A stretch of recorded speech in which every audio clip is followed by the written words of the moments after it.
Hi தம்பி. வணக்கம். Thank you Lathajan sister.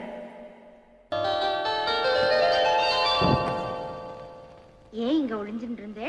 தெரியல ஏன் இப்படி முகமெல்லாம் வேத்து கொட்டுறது? தெரியல எனக்கு தெரியல. அச்சச்சோ, ஏன் இப்படி கையெல்லாம் படபடன்னு நடுங்கிறது? எனக்கு தெரியல. உட்காருங்க. பாலக்காட்டு பக்கத்திலே ஒரு அப்பா விரந்த பழக்கத்திலே குழந்தை போல் ஒரு அம்மாஞ்சிரந்த. பாலக்காட்டு பக்கத்திலே ஒரு அப்பா விரந்த அவ பழக்கத்திலே குழந்தை போல் ஒரு அம்மாஞ்சிரந்த. யாரம்மா அது யாரம்மா, யாரம்மா அது யாரம்மா.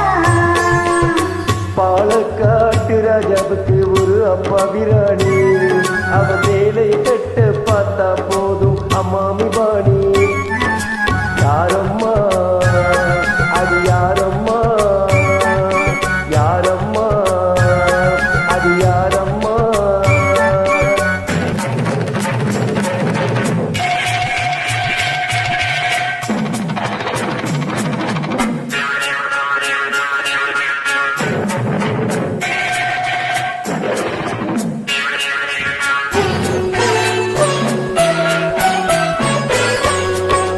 பாலிருக்கும் பழமிருக்கும் பள்ளி அறையிலே அந்த பாப்பாவுக்கும் ராஜாவுக்கும் சாந்தி முகூர்த்தம். சாந்தி என்றால் என்னவென்று ராணியை கேட்டாராம். ராணி தானும் அந்த தேதியவே ராஜாவை கேட்டாளா. ஏனம்மா அது ஏனம்மா, ஏனம்மா அது ஏனம்மா. அவ படித்த புத்தகத்தில் சாந்தி இல்லையே, அந்த அனுபவத்தை சொல்லித்தரு பள்ளி இல்லையே. கவிதையிலும் கலைகளிலும் பழக்கமில்லையே, அவர் காதலிக்க நேற்று வரை பொருத்தி இல்லையே. ஏனம்மா அது ஏனம்மா, ஏனம்மா அது ஏனம்மா.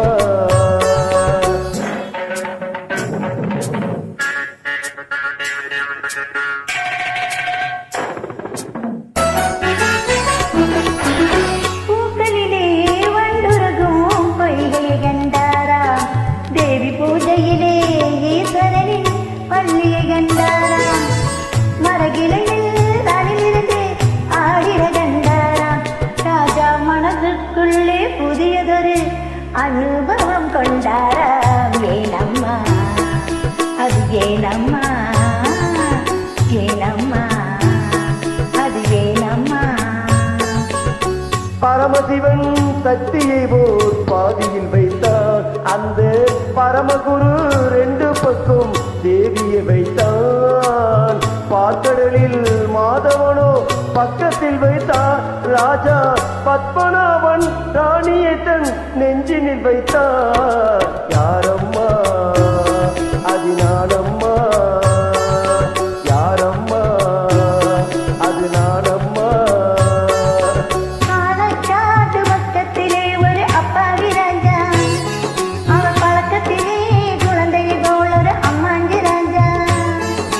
பாலக்காட்டு ராஜாவுக்கு ஒரு அப்பா விராணி, அவ சேலையை கட்ட பார்த்தா போதும் அம்மாமி பாணி.